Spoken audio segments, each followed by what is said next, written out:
श्रद्धा असेल तर चमत्कार आजही घडतात. विश्वास असेल तर मार्ग स्वतः बाळूमामा दाखवतात. कोल्हापूर जिल्ह्यातील आदमापूर येथे वसलेले पवित्र स्थान बाळूमामा समाधी मंदिर. लाखो भक्तांची अढळ श्रद्धा. इथे आलेला भक्त रिकामा परत जात नाही. आज आपण जाणून घेणार आहोत बाळूमामांची खरी आणि अद्भुत कथा आणि समाधी मंदिराचे प्रत्यक्ष दर्शन. जय बाळूमामा. आदमापूरकडे जाणारा हा निसर्गरम्य प्रवास, वळणावळणाचा रस्ता, दोन्ही बाजूनी हिरवगार शेत आणि मनाला प्रसन्न करणारी शांतता. आणि अखेर आपण पोहोचलो आहोत पवित्र बाळूमामा समाधी मंदिराच्या मुख्य प्रवेशद्वाराजवळ.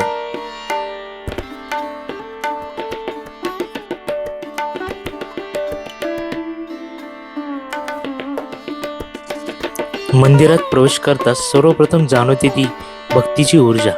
समाधी दर्शनासाठी लावलेली रांग हळूहळू पुढे सरकत असते. प्रत्येकाच्या चेहऱ्यावर श्रद्धा, डोळ्यात विश्वास.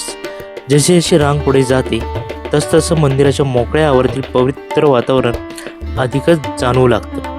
एका बाजूला 40 ते 50 भक्तांचा समूह भंडारा लावून अत्यंत भावपूर्ण पद्धतीने बाळूमामांचे भजन आणि गाणी गात असतो. टाळ मृदंगाच्या नादात संपूर्ण परिसर भक्तिमय झालेला असतो.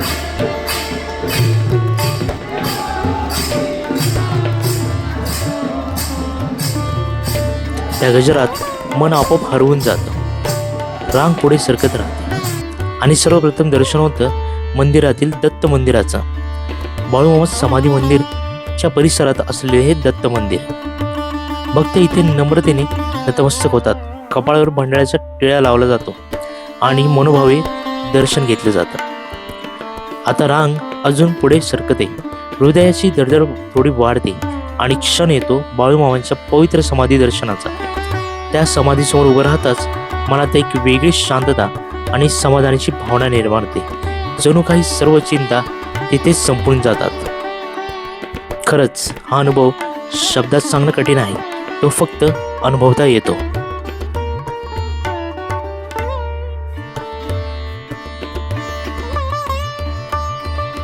आदमापूर येथे जाण्यासाठी निपाणी राधानगरी बसमार्ग किंवा कागल निधोरी बसमार्ग उपलब्ध आहे.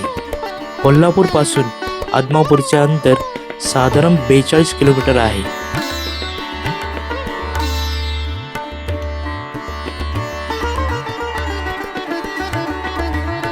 इसवी सन 1966 साली वयाच्या 74 वर्षी बाळूमामांचे आदमापूर येथे निधन झाले. त्यांच्या स्मरणार्थ आदमापूर येथे त्यांच्या समाधीवर मंदिर बांधण्यात आले आहे. या मंदिराची देखभाल श्री बाळूमामा संस्थान करते. आजही बाळूमामांच्या मेंढ्यांची संख्या सुमारे 40,000 पोहोचली आहे आणि त्या सर्व मेंढ्यांची काळजी त्यांच्या भक्तांकडून बाळूमामा संस्थानकडून घेतली जाते. यातूनच त्यांच्या कार्याची आणि भक्तीची परंपरा आजही जिवंत असल्याचे दिसून येते.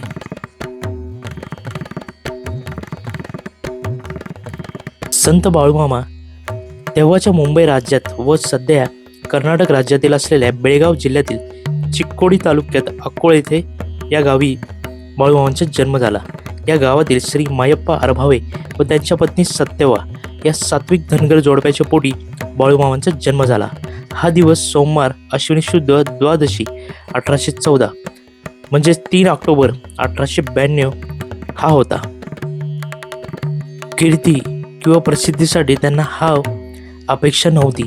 भक्तांच्या भल्यासाठी व कल्याणासाठी प्रसंगानुसार त्यांनी काही चमत्कार घडवले. पंचमहाभूतावर त्यांची सत्ता होती. कानडी व मराठी ग्रामीण भाषा ते बोलत असत. ते सर्वांना न्याय, नीती, धर्मचारणाचा उपदेश करीत असत. प्रसंगी शिव्या देत. त्यांच्या शिव्या म्हणजे आशीर्वादाच्या ओव्याच असत.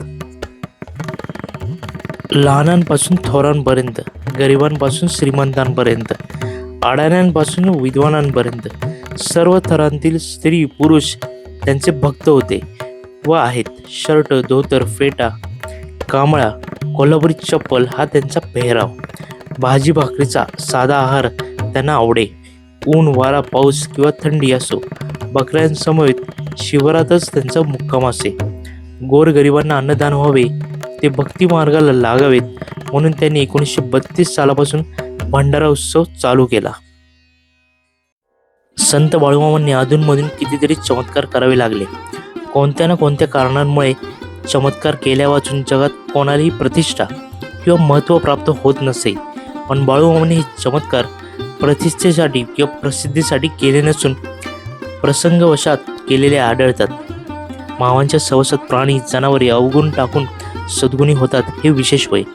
भीमा नावाचा त्यांचा पांढरा शुभ्र केसाळ कुत्रा एकादशी दिवशी फक्त दूध पित असे. दुसरे काही घातले तर तो खात नसे. इतर वेळी सुद्धा त्याचे खाणे शुद्ध शाकाहारी असे.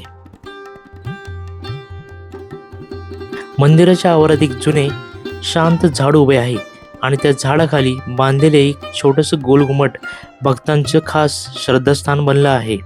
येथे येणारे भाविक हातातलं नाणं ते घुमटावर हलके चिटकवण्याचा प्रयत्न करतात.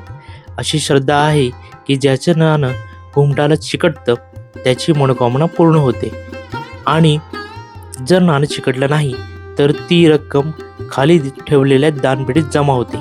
श्रद्धा, विश्वास आणि आशेचा हा छोटासा पण हृदयस्पर्शी क्षण येथे दररोज अनुभवायला मिळतो.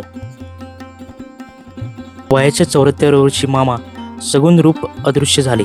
समाधीपूर्वी 1-2 वर्ष सूचक शब्दांनी मामा कल्पना देत होते. गूढ वेदशास्त्रांवर वचने बोलत होते.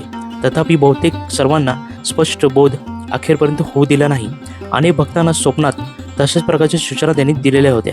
काही जणांना प्रत्यक्ष प्रकट होऊन आपल्या समाधी संबंधी आवश्यक ते सांगितले होते. देवी अन्नपूर्णा मामांवर प्रसन्न होती. त्यांचा भंडारा आजही कठीण प्रसंगी याचा अनुभव देतो. अल्पसा पदार्थ असंख्यानं पुरवून उरणे हे प्रकार नेहमीच असत. स्वतः मामा आपल्यासाठी कोणतीही सिद्धी वापरत नसत. बालपणातले जगावेगळे वागणे सुधारावे म्हणून त्यांना अक्कोळ येथील जैन व्यापारी चंदूलाल शेठजी यांच्याकडे चाकरीला ठेवले. शेठजी कुटुंबियांकडून जेवणाचे ताट बदलण्याचे निमित्त होऊन बहीण गंगूबाई हिने खिलारी यांच्याकडून मामा राहू लागले. त्यांचे भाचे बाळूमामांना मामा म्हणत असत. तेव्हापासून ते भाच्यांचे मामा आणि जगाचे बाळूमामा झाले. उन्हाळ्याच्या ऐन दुपारी खोल अवघड विहिरीत पाणी पाजून 2 साधूंना तृप्त केले. साधूंनी बाळूमामांना वाचासिद्धी आणि कार्यसिद्धीचा आशीर्वाद दिला. बाळूमामांच्या इच्छेविरुद्ध पण आईवडिलांची आज्ञा पाळण्यासाठी बहीण गंगूबाईंची मुलगी सत्यवाबरोबर त्यांचा विवाह झाला. दोघेही कुळाचाराप्रमाणे मेंढ्या राखू लागले व फिरता संसार सुरू झाला.